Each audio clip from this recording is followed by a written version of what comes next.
दोस्तों, पाकिस्तान ने 450 किलोमीटर क्षमता वाली बैलिस्टिक मिसाइल का परीक्षण किया है, जिसके बाद दूसरे चरण के उपाय लागू किए गए।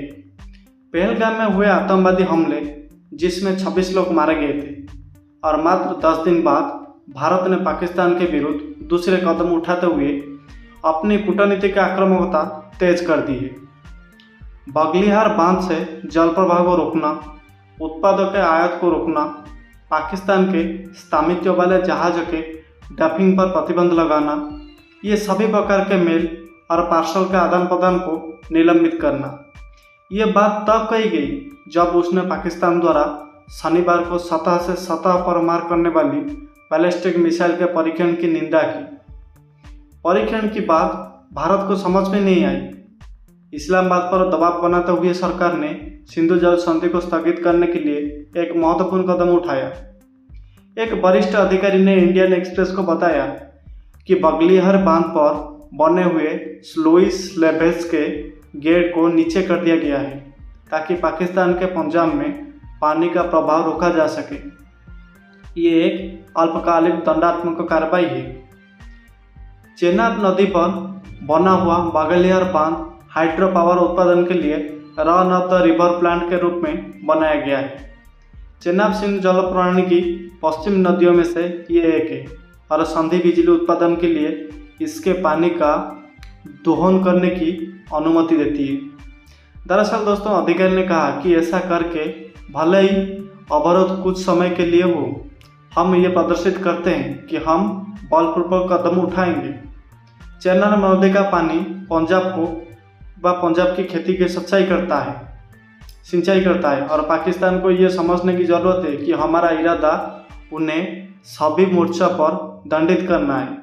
उन्होंने कहा कि ये अकेले नहीं किया जा सकता है। झेलम नदी पर किसान गंगा बांध पर भी इसी तरह की कार्रवाई की जा सकती है। दोस्तों, पाकिस्तान ने शनिवार को 450 किलोमीटर की मारक क्षमता वाली सतह से सतह पर मार करने वाली बैलिस्टिक मिसाइल का परीक्षण किया। औदाली हथियार प्रणाली के नाम से जाने जाने वाली इस मिसाइल का परीक्षण उसके सैन्य अभ्यास एक्सरसाइज रेंज के तहत ये किया गया। सोनामियानी रेंज में किया गया यह परीक्षण संभवतः आर्मी स्ट्रेटेजिक फोर्सेस कमांड और उनके तहत किए गए ऑपरेशनल यूजर ट्रायल का हिस्सा था, जो पाकिस्तान की परमाणु सक्षम मिसाइल को संभालता है। दिल्ली में एक अधिकारी ने इसे उकसावे की एक लापरवाही भरी कार्रवाई तथा भारत के खिलाफ पाकिस्तान के शत्रुपूर्ण अभियान में एक खतरनाक बुद्धि का। सूत्रों ने बताया कि पहलगाम आतंकी हमले के बाद से पाकिस्तान बेतहाशा नौसैनिक चेतावनियां जारी कर रहा है, अरब सागर में अभ्यास बढ़ रहा है और नियंत्रण रेखा पर लगातार संघर्ष विराम उल्लंघन कर रहा है। अधिकारी ने बताया कि ऐसे अस्थिर परिस्थितियों में ये योजनाबद्ध मिसाइल परीक्षण एक स्पष्ट उकसावे और भारत के साथ तनाव बढ़ाने के एक हताशा प्रयास से कम नहीं है। भारत ने अपने दूसरे उपाय की घोषणा करते हुए शनिवार को हवाई और सतही मांगों से पाकिस्तान से आने वाले सभी प्रकार के मेल और पार्सल के आदान प्रदान को भी निलंबित कर दिया।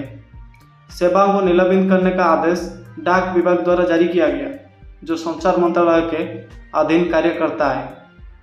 इसके कुछ ही घंटों बाद भारत ने अगला कदम उठाते हुए पाकिस्तान के बंदरगाह पर पाकिस्तान के झंडे वाली जहाज़ों के आने पर रोक लगा दी। साथ ही साथ उसने ये भी कहा कि कोई भी भारतीय झंडा वाला जहाज़ पाकिस्तान के किसी भी बंदरगाह पर नहीं जाएगा। पहले चरण में तो सिंधु जल संधि को निशाना बनाया गया, सभी वीजा रद्द कर दिए गए, सभी पाकिस्तानी नागरिकों को वापस भेज दिया गया, पाकिस्तान उच्चायोग की क्षमता को लगभग आधा कर दिया गया, अटारी सीमा को बंद कर दिया गया और पाक मिशन में मौजूद रक्षा अधिकारियों को वापस भेज दिया गया। भारत ने पाकिस्तान टीवी के कुछ यूट्यूब चैनल पर और पत्रकार पर भी प्रतिबंध लगा दिया था। भारत और पाकिस्तान ने एक दूसरे की एयरलाइंस के लिए अपने हवाई क्षेत्र बंद कर दिए हैं और इसी सप्ताह तीसरे देशों के माध्यम से होने वाले व्यापार सहित भारत के साथ सभी प्रकार के व्यापार को निलंबित कर दिया है। दोस्तों, 22 अप्रैल के हमले में सीमा पार संबंधों का हवाला देते हुए भारत ने हमले में शामिल लोगों की कड़ी सजा देने का वादा किया है।